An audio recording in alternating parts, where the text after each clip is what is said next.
सजा दो घर को गुलशन सा, मेरे सरकार आए हैं, मेरे सरकार आए हैं, मेरे सरकार आए हैं।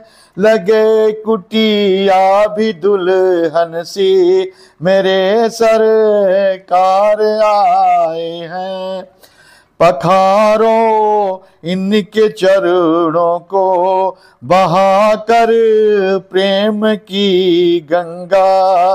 बिछा दो अपनी पलकों को, मेरे सरकार आए हैं। सजा दो घर को गुलशन सा, मेरे सरकार आए हैं, मेरे सरकार आए हैं, मेरे प्रभु राम आए हैं। सियावर रामचंद्र की जय, पौंसठ हनुमान की जय, उमापति महादेव की जय। श्री विश्व गुरु भारत मिशन में आप सभी दोस्तों का हार्दिक स्वागत है। आइए श्री राम कथा का 18वां भाग शुरू करते हैं। तब से आपसे निवेदन है कि आप सभी इस चैनल को लाइक और सब्सक्राइब अवश्य कर दीजिए। राधे राधे। अंगद जी शत्रु का बल मर्दन करके हर्षित होकर के श्री राम के पास आते हैं और उनके चरण कमल में पड़ करके वंदना करते हैं और आंखों में आंसू भरे हैं। इधर संध्या हो गई है। मंदोदरी रावण को फिर समझाती है, लेकिन रावण नहीं मानता। वह कहती है, हे पति, आपके दोनों पुत्र मारे गए, नगर जल गया, फिर भी आप नहीं मान रहे। हे नाथ, आप संधि कर लें। प्रभु श्री राम हरि के ही अवतार हैं। स्त्री के बाण के समान वचन सुन करके रावण वहां से चला जाता है। यहाँ सुबेर पर्वत पर प्रभु श्री राम ने अंगद को बुलाया और उन्होंने उनके चरण कमलों में प्रणाम कर प्रभु आदर से अपने पास बिठाते हैं। हे बाले पुत्र, मुझे बड़ा कौतुक हो रहा है। मैं तुमसे पूछना चाहता हूं, रावण राक्षस के कुल का तिलक है, जिसके अतुलनीय बाहुबल की जगत में धाक है। उसके 4 मुकुट तुमने फेंके। हे तात, बताओ तुमने उनको किस प्रकार से पाया?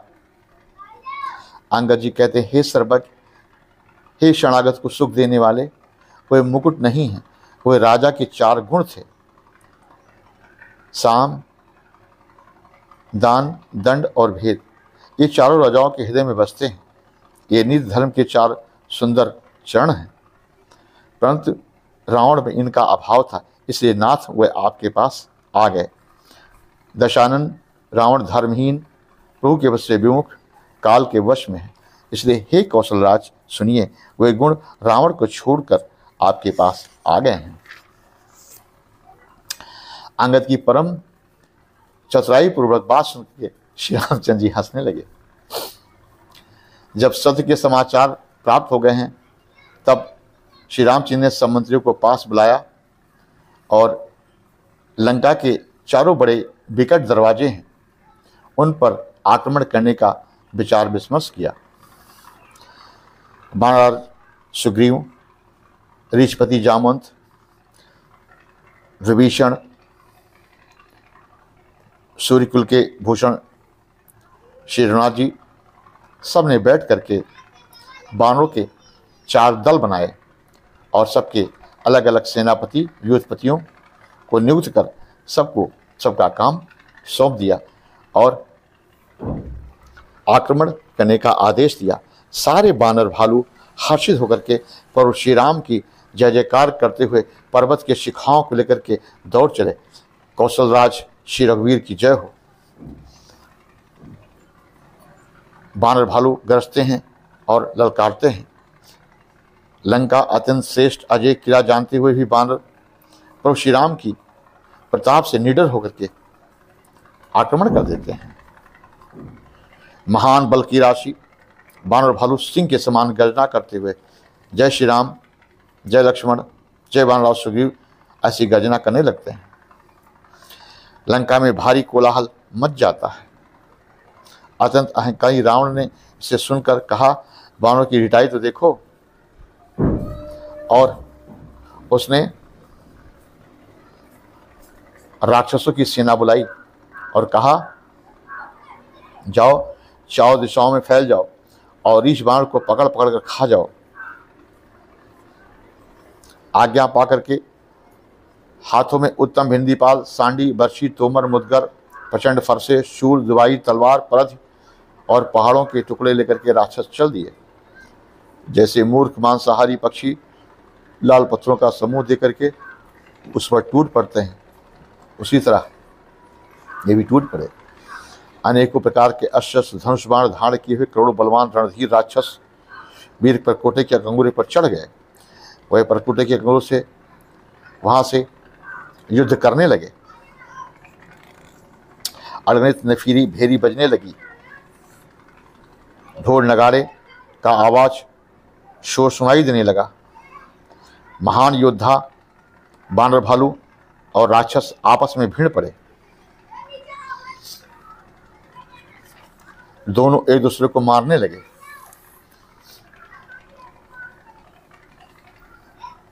प्रचंड बानर भालू पर्वतों के टुकड़े लेकर के किले पर डालते और झपटते, राक्षसों के पैर पकड़ कर उनके पृथ्वी पर पटक कर मार देते और राक्षस का झुंड मार खा करके भागने लगा। वो इधर उधर तितर बितर होने लगे। लंका नगरी में हाहाकार मच गया। बालक, स्त्रियां, रोगी सब रोने लगे। सब मिलकर रावण को गालियां देने लगे। सब कहने लगे, इसने बैठे बैठाए अपने मित्र को बुला लिया है। ना ये सीता का हरण करता, न हम सब लोगों को ऐसा दिन देखने को मिलता। बहुत सारे राक्षस रण छोड़ करके भाग गए। तब रावण ने उग्र होकर के कहा, अभी तक तुम लोग हमारा धन खाते रहे और जब वीर सूरवीरता दिखाने का समय आया तो तुम लोग मैदान छोड़कर भाग रहे हो, और जो भी मैदान छोड़ करके भागेगा मैं उसको जान से मार डालूंगा। तब राक्षसों ने सोचा, इस ओर भी मौत है और उस ओर भी मौत है, तो क्यों ना लड़ करके मारा जाए। और इस प्रकार फिर से दोबारा राक्षस बानर भालुओं से लड़ बैठे। इधर हनुमान जी अपने दल के साथ पश्चिम द्वार पर थे। उनसे मेघनाद का युद्ध हो रहा था। वह द्वार टूटा न था, भारी कठिनाई आ रही थी। तो पवन पुत्र हनुमान ने मन में बड़ा क्रोध हुआ। वे काल के समान योद्धा बड़े जोर से गरजे और कूद कर लंका के किले पर आ गए और पहाड़ लेकर मेघनाद को दौड़े। रथ को तोड़ डाला, सारथी को मार डाला, मेघनाद की छाती में लात मारी। दूसरी साथी मेघनाद को व्याकुल जानकर उसे रथ में डालकर तुरंत घर ले गया।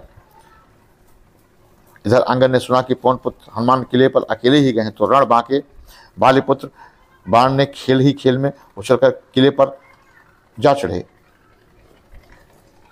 युद्ध में शत्रुओं के विरुद्ध दोनों बानर वीर लड़ने लगे। हृदय में प्रभु श्री राम का प्रताप था और वे श्री राम जी की दुहाई देने लगे। वे रावण के महल में चढ़ करके रावण के महल को नष्ट भ्रष्ट कर डाला। वहां के स्त्रियां छाती पीटने लगी कि दो बानों ने आकर के कैसा कहर मचाया हुआ है, अब हम लोग का बचना बड़ा मुश्किल है। वे गरज कर फिर शत्रु की सेना में कूद पड़े। अपने भारी भुजबल से उनका मर्दन करने लगे। किसी को लात मारते, किसी को थप्पड़ मारते, किसी को मुंह मारते और प्रभु श्री राम का जयकारा करते। ऐसी मार काट दे करके रावण की सेना में भगदड़ मच जाती।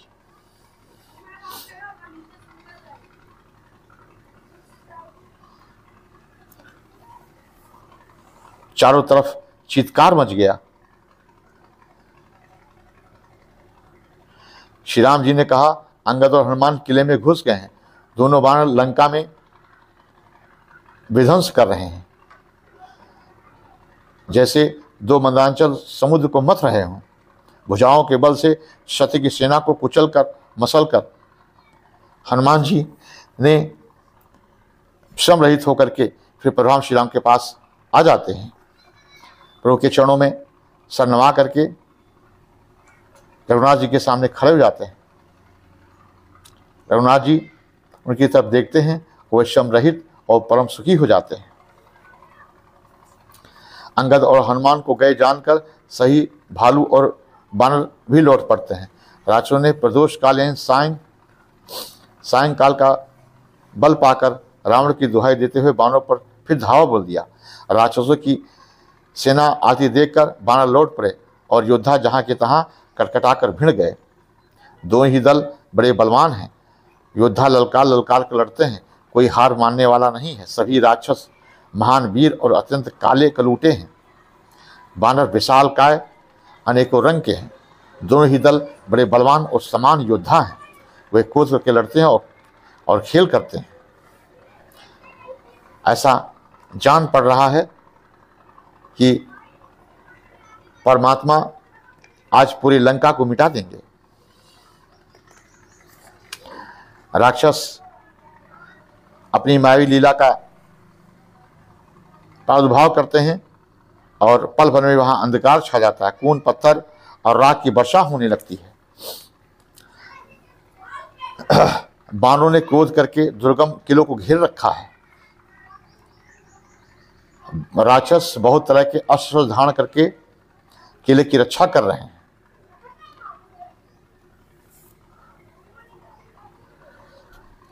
उधर मेघनाथ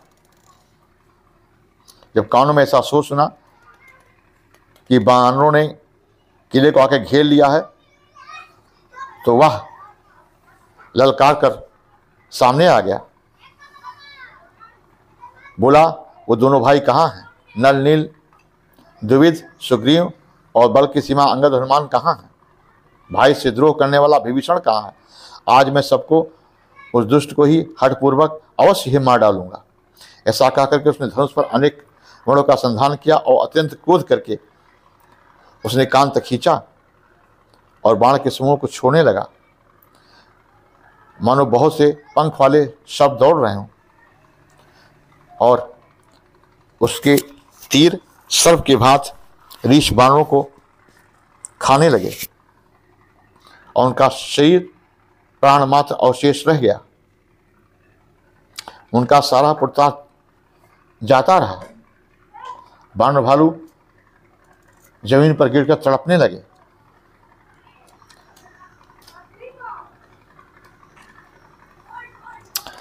सारी सेना को बेहाल व्याकुल देकर पहुंच हनुमान कूद करके ऐसे दौड़े मानो स्वयं काल दौड़ा आता हो।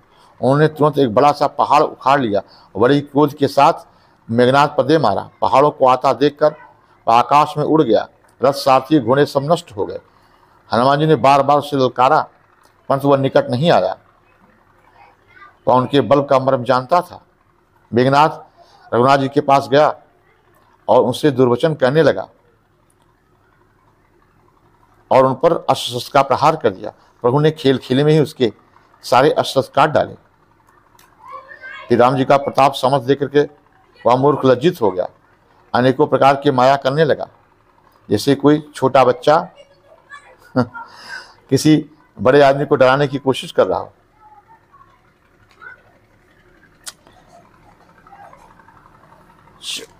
वह कभी विष्ठा फेंकता, कभी खून, कभी बाल, कभी हड्डियां बचाता, कभी बहुत बड़े पत्थर फेंकता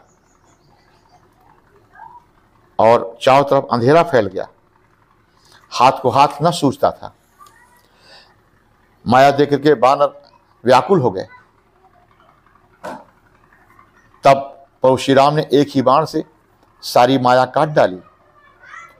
जैसे सूर्य अंधकार के समूह को हर लेता है, उसी तरह प्रभु ने अपने बाण से राक्षस की सारी लीला समाप्त कर दी। श्री राम जी की आज्ञा लेकर के लक्ष्मण जी क्रुद्ध होकर के धनुष बाण लेकर के आगे आए। उनके लाल नेत्र, चौड़ी छाती, विशाल भुजाएं हैं, हिमाचल प्रदेश के समान उज्जवल गौण शरीर और कुछ लाली लिए हुआ है। वो आकर के प्रभु श्री राम की जय के साथ युद्ध करने लगे और उन्होंने राक्षसों पर प्रहार कर दिया।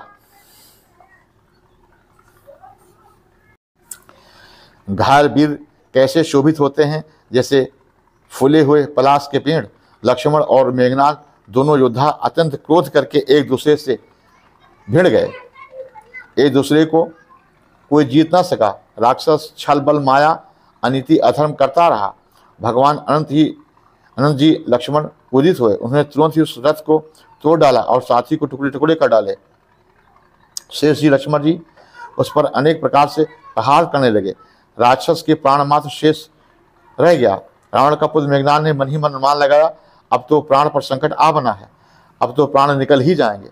तब उसने वीर घातनी शक्ति चलाई। वह तेजपूर्ण शक्ति लक्ष्मण जी की छाती में लग गई। शक्ति लगने से वह मूर्छित हो गए। तब मेघनाद भय छोड़कर उनके पास गया और उसने उसे उठाने की कोशिश की, परंतु लक्ष्मण जी शेष जी के अवतार हैं, वह उन्हें उठा न सका और ले जाकर चला गया। तब हनुमान जी ने देखा कि लक्ष्मण जी बेहोश हो गए हैं। वह तुरंत उनके पास आए और उठा करके वो श्री राम के पास ले गए। जामवंत ने कहा, लंका में सुषेण वैद्य रहता है, उसे ले आओ। हनुमान जी ने छोटा रूप बनाया और सुषेण वैद्य को घर समेत उठा के तुरंत ही ले आए। सुषेण ने आकर के कहा,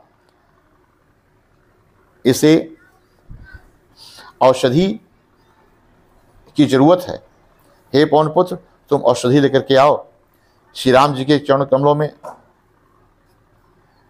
प्रणाम कर हनुमान जी अपना बल बखान कर, अर्थात मैं अभी लेकर के आता हूँ, ऐसा कर चले। वो एक गुप्तचर ने रावण के उस खबर की सूचना दे दी। तब रावण ने कालनेमी नाम के राक्षस को बुलाया और समझाया।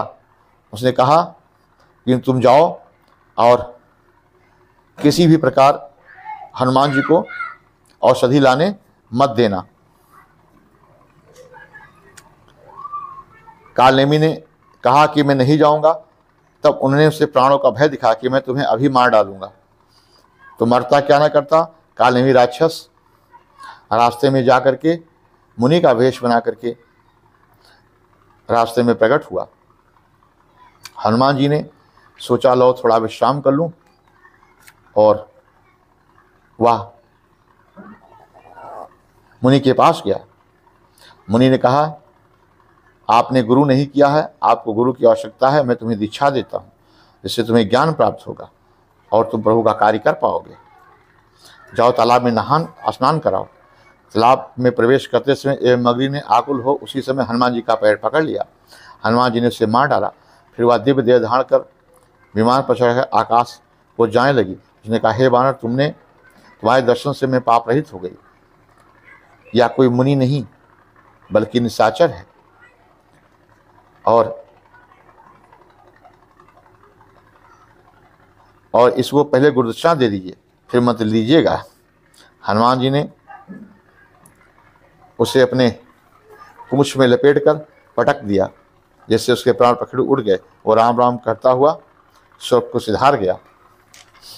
इस प्रकार हनुमान जी औषधि लाने के लिए उड़ गए।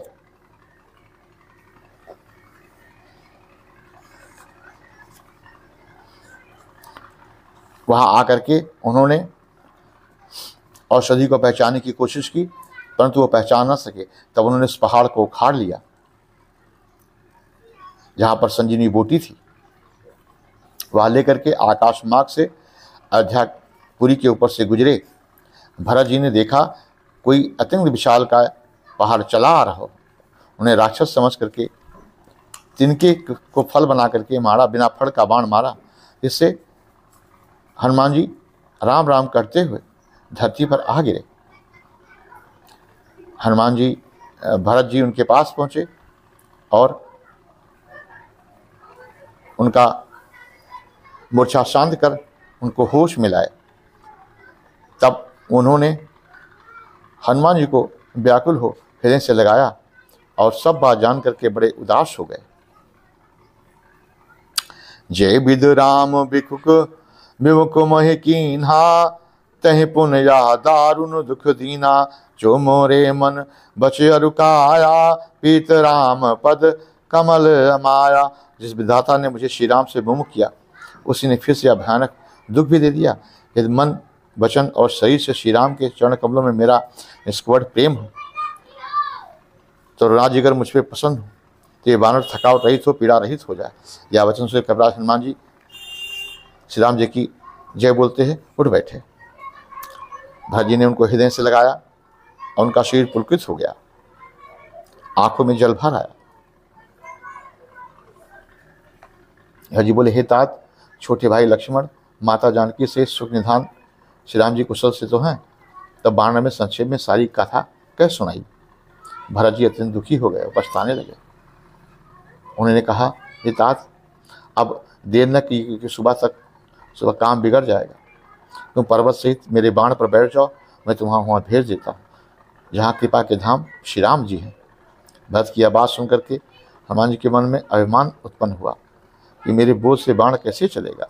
फिर राम जी के प्रभाव का विचार करके वे भरत जी के चरणों की वंदना कर हाथ जोड़कर बोले, हे नाथ, हे प्रभु, मैं आपका प्रताप हृदय में रखकर तुरंत चला जाऊंगा। ऐसा कहकर आज्ञा पाकर भरत जी के चरणों में वंदना करके हनुमान जी चले गए। भरत के बाहुबलशील गुण और प्रभु के चरणों में अपार प्रेम की मन ही मन प्रशंसा कर हनुमान जी चले जा रहे हैं। वहाँ लक्ष्मण को लेकर प्रभु श्री राम साधारण मनुष्य की तरह लीला करते हैं। आधी रात बीत चुकी है, हनुमान जी नहीं आए। यह कहा करके राम जी ने छोटे भाई लक्ष्मण को उठा के हृदय से लगा लिया। बोले, हे भाई, मुझे कभी तुमने दुख नहीं दिया, तुम्हारा स्वभाव सदा ही कोमल रहा। तुम मेरे लिए माता पिता को छोड़कर वन चले आए, गर्मी सही, सर्दी, जाड़ा, बरसात सब सहा। हे भाई, वह प्रेम अब कहाँ है? ये मैं जानता कि तुम्हें चोट लग जाती तो मैं तुम्हें अकेले न छोड़ता। मैं अपने पिता को, अपने कुल को क्या मुँह दिखाऊंगा? पुत्र, धन, स्त्री, घर और परिवार ये जगत में बार बार जाते आते रहते हैं, परंतु सहोदर भाई केवल एक ही बार मिलता है। हृदय में ऐसा विचार कर, हे तात, अब मैं क्या करूं? स्त्री के लिए प्यारे भाई को खोकर वह कौन सा मुंह लेकर के अवध जाऊंगा? मैं जगत में बदनामी भले ही सह लेता, परंतु मैं क्या करूं? अब हे पुत्र, मेरा निष्ठुर कठोर हृदय इस अपयश और तुम्हारा शोक दोनों ही सहन नहीं कर पाए। हे तात, तुम अपनी माता के एक ही पुत्र हो और सबके प्राणाधार हो। सब प्रकार से सुख देने वाला परम हितकारी जानकर उन्होंने तुम्हें हाथ पकड़ मुझे सौंपा था। अब मैं उनको जाकर क्या उत्तर दूंगा? हे भाई, तुम उठो, तुम उठो, तुम्हारे बिना तुम्हारा भाई अधूरा है। इधर प्रभु श्री लक्ष्मण जी को लेकर के विलाप कर रहे हैं, उधर श्री हनुमान जी आ गए। हर श्री राम भेट्यो हनुमाना, अत कृतज्ञ प्रभु परम सुजाना। तुरंत वैद तब कीन उपाय, उठ बैठे लक्ष्मण हर्षाई। श्री राम जी हर्षित होकर के हनुमान जी से गले लगकर मिले। प्रभु परम सुजान, चतुर और अत्यंत ही कृतज्ञ हैं। तब वैद सुषेण ने तुरंत उपाय किया और लक्ष्मण जी हर्षित होकर के उठ बैठे। प्रभु भाई को हृदय से लगाकर मिले। बानर और भालू सब हर्षित हो गए। हनुमान जी ने वैद को उसी समय उनके घर पहुंचा दिया। यह समाचार जब रावण ने सुना तो अत्यंत विषाद से अपना सर पीट लिया और व्याकुल होकर के कुंभकर्ण के पास चला गया और बहुत से उपाय कर उन्हें जगाने का प्रयास करने लगा। सियावर रामचंद्र की जय, पवन सुत हनुमान की जय, उमापति महादेव की जय, सब देवन की जय, सब तीर्थन की जय, सब संतन की जय, सब भक्तन की जय, नीम करोली धाम की जय, बालाजी सरकार की जय। धर्म की जय हो, अधर्म का नाश हो, प्राणियों सद्भावना हो, विश्व का कल्याण हो, कल्याण हो, कल्याण हो। और नमो पार्वती पते नमः। हर हर महादेव।